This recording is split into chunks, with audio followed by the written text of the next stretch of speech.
خدا میخواست ابراهیم و پسرش را برای به جهان رساندن پیغمبری ها و نقشه از گناه و مرگ نجات دادن گناهکاران استفاده برد. خدا میخواست ایمان ابراهیم را سنجیده خواهش نماید که کار دهشت‌آوری را کند، کاری را که تا به آخر رسیدن آزمایش معنای نداشت. در این دوره حیاتش ابراهیم به خدا باوری کامل داشت. ابراهیم خدا را میدانست. ابراهیم میدانست که خدا نیک و عادل است. آیا ابراهیم میتوانست با او باوری و اطاعت کند حتی آنچه خدا خواهش میکند نادرست یابد؟ اینک قصه از نوشته های مقدس. بعد مدت خدا ابراهیم را آزمود. خدا گفت: ای ابراهیم. لبیک جواب داد. خدا به او گفت: پسر یگانه خود اسحاق را که دوستش می‌داری گرفته به زمین موریا رو. در آنجا او را بر یکی از کوه‌هایی که به تو میگویم برای قربانی سوختنی برآر.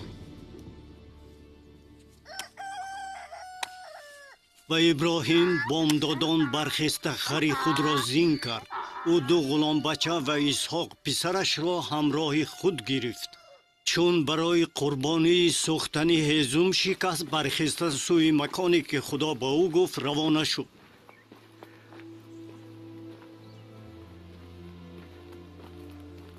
در روز سیوم ابراهیم چشم انداخته آن مکان را از دور دید.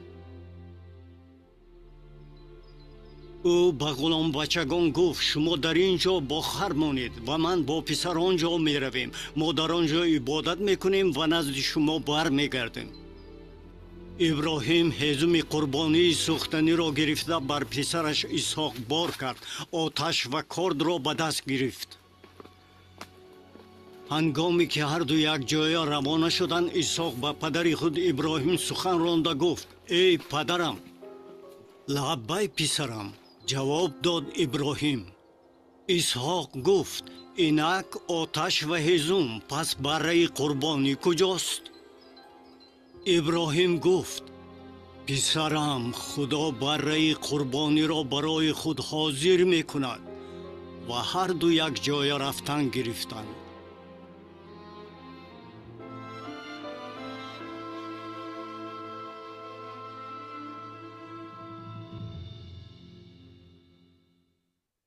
آیا شنیدید که ابراهیم به غلامانش چی گفت پیش از آن که او و پسرش به کوه قربانی برآیند؟ ما عبادت میکنیم و نزد شما بر میگردیم. چطور پسر ابراهیم بر میگشت اگر کشته شود و بدنش سوزانده شود؟ نوشته میگوید ابراهیم فکر میکرد که خدا میتواند مرده را زنده کند. خدا وعده داد که اسحاق را پدر خلق نو میکند که به واسطه آن باید نجات دهنده میآمد. خدا دروغ نمیگوید.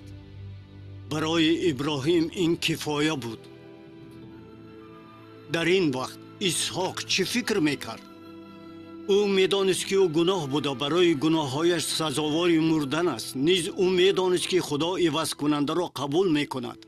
اما امروز آنها به مکان قربانی به قچقار یا بره می رفتند. این معنا نداشت.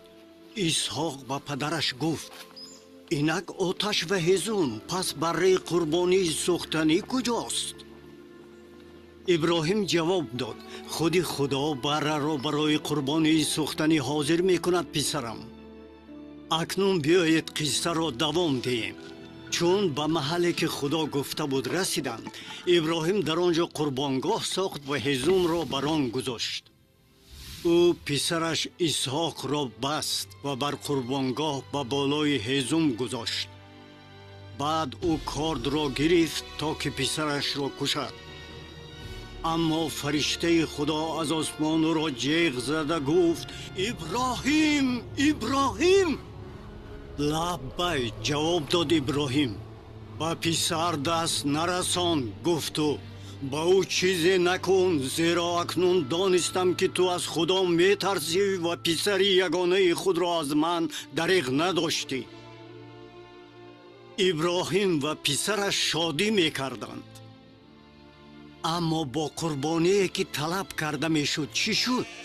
ابراهیم چشم انداخته دید که قوچخور با شاخهایش در بیشه اندرمان شده است. پسری ابراهیم از مرگ نگاه داشته شد. خدا عوض کننده را تأمین نمود.